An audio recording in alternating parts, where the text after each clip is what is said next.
पाकिस्तान आसमान से गिरी हुई कोई चीज़ नहीं है। पाकिस्तान हमारा मुल्क है, इस लिहाज से हमारा मुल्क है कि हम सब के मादर वतन इस मुल्क में है।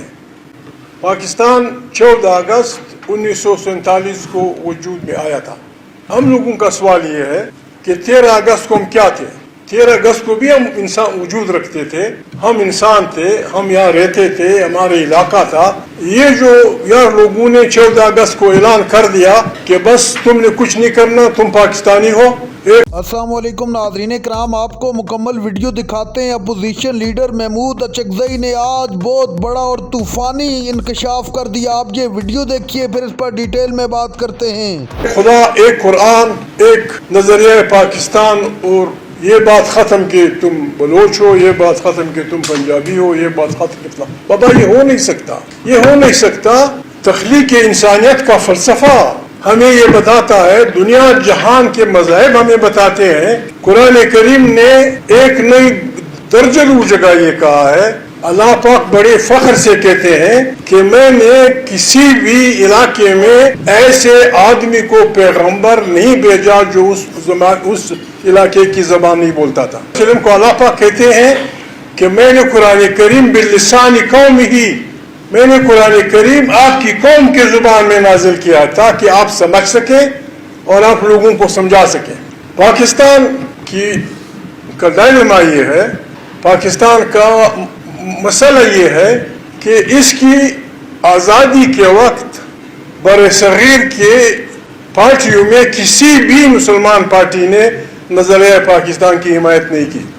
हुर मुजाहिदीन लड़ रहे थे अंग्रेज़ों के ख़िलाफ़, कुर्बानियाँ दे रहे थे, आज़ादी चाहते थे, लेकिन वो उस नज़रिए के हामी नहीं थे जिसके लिए किया जा रहा था। खुद मोहम्मद अली जिन्ना साहब बहुत वक्त तक हिंदी परवरों की उसमें थे, बल्कि 1946 का जो क्रिप्स मिशन का यूनाइटेड इंडिया का तस्वर था वो मोहम्मद अली जिन्ना ने सपोर्ट किया था, और उनके ज़हन में था कि हिंदुस्तान, या उसकी शायद वजह लाउडली थिंकिंग, शायद उसकी वजह ये थी कि हिंदुस्तान हमसे इकट्ठा छीना गया था। एज इंडियन, एज सब कॉन्टिनेंट हमसे छीना गया था। अंग्रेजों ने आहिस्ता आहिस्ता इलाके पता करके को अंग्रेज से आज़ाद कराना है।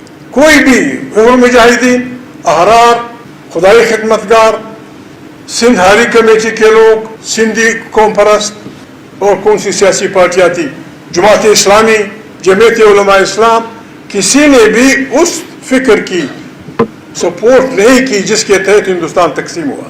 और ख़ुद हिंदुस्तान की तकसीम भी अगर उसका सही मुताला करें तो क्रिप्स मिशन के उस पर मुतफिक होने के बाद, जिसके लिए मोहम्मद अली जिन्ना साहब खुद शायद सोच रहे थे, और 10 साल पहले 1940 में जो रेजोल्यूशन उन्होंने पेश किया वो उनके ज़हन की अक्कासी करता है कि वो एक मुत्तहिदा हिंदुस्तान में यकीन रखते थे।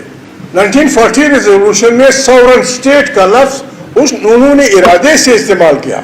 सॉवरन स्टेट 3 ग्रुप्स, उसमें ये उन्होंने इरादतन रखा कि अगर कहीं अक्सरियत की बुनियाद पे हिंदू वोटर्स ने इस सिस्टम को छेड़ने की कोशिश की तो हर यूनिट को आज़ाद होने का हक होगा। 3 ग्रुप थे। उन्होंने मोहम्मद अली जिन्ना साहब के फिक्र ये था कि अगर अक्सरियत की बात पे बात हो तो द यूनिट्स कैन ससीड, आज़ादी हासिल कर सकते हैं। जब क्रिप्स मिशन पे सब राज़ी हो गए और मोहम्मद अली जिन्ना साहब भी राज़ी हुए, कांग्रेस भी राज़ी हुई, तो अबुल कलाम आज़ाद ने कांग्रेस की सदारत से शायद इसलिए इस्तीफ़ा दिया कि बस मिशन कंप्लीट हुआ, हिंदुस्तान आज़ाद होगा, 3 ग्रुप होंगे, ABC, वो अब सबको पता है वो होंगे। बदकिस्मती से उनके इस्तीफ़ा के बाद जवाहरलाल नेहरू प्रेसिडेंट बने कांग्रेस के। उन्होंने अपनी पहली प्रेस कॉन्फ्रेंस में कोई ऐसी बात की जिससे जिन्ना साहब नाराज़ हुए और उन्होंने मजबूरी में इस पाकिस्तान का मुतालबा कर दिया।